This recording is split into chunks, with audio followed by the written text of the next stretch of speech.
Wetware Media presents Sacred Knowledge, Psychedelics and Religious Experiences.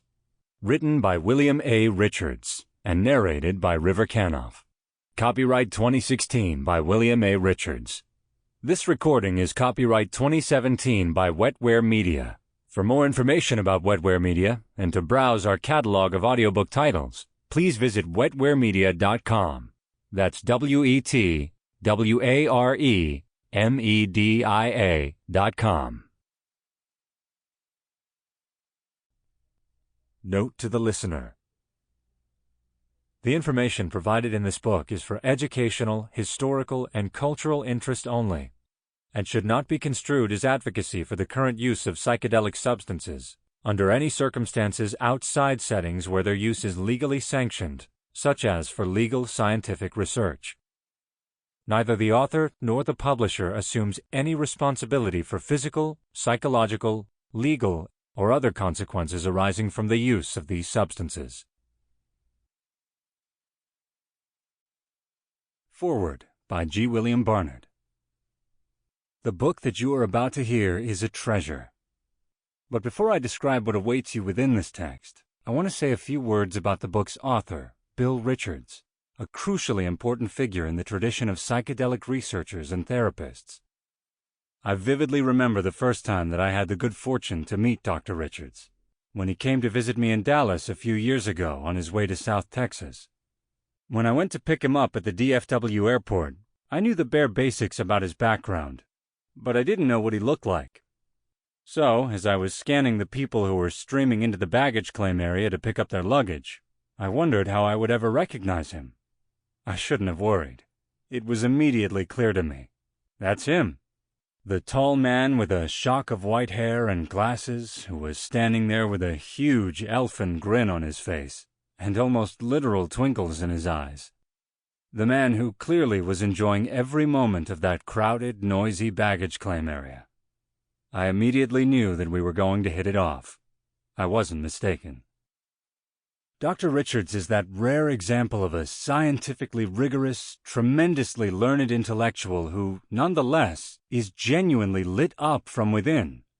He is someone who, instead of just talking about sacred knowledge, psychedelics, and religious experiences, has clearly taken his own advice and has somehow managed to become, if I may be so bold, a shining example of a living mystic, a walking, talking, genuine, real-deal sage, all the while remaining extremely down-to-earth, witty, and warm.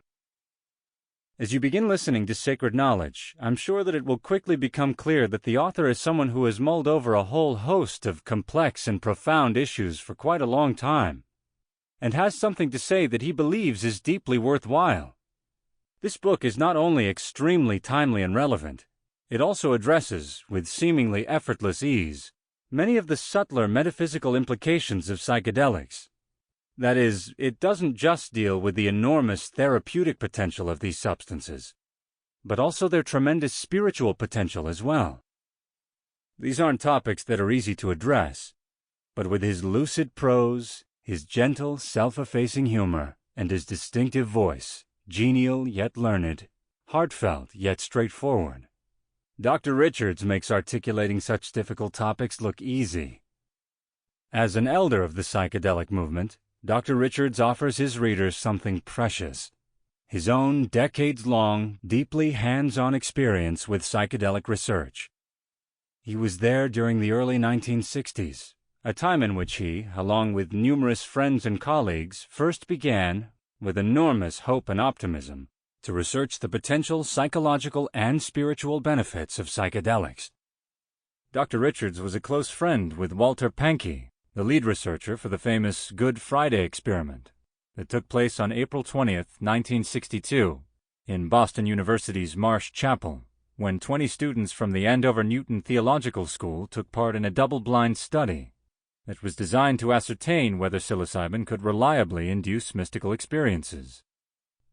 Dr. Richards was also there in 1977 when, as he puts it, he had the dubious distinction of acting as the last researcher and clinician to administer psilocybin to a patient at the Maryland Psychiatric Research Center, the only institution at that time in the United States that was Sample complete.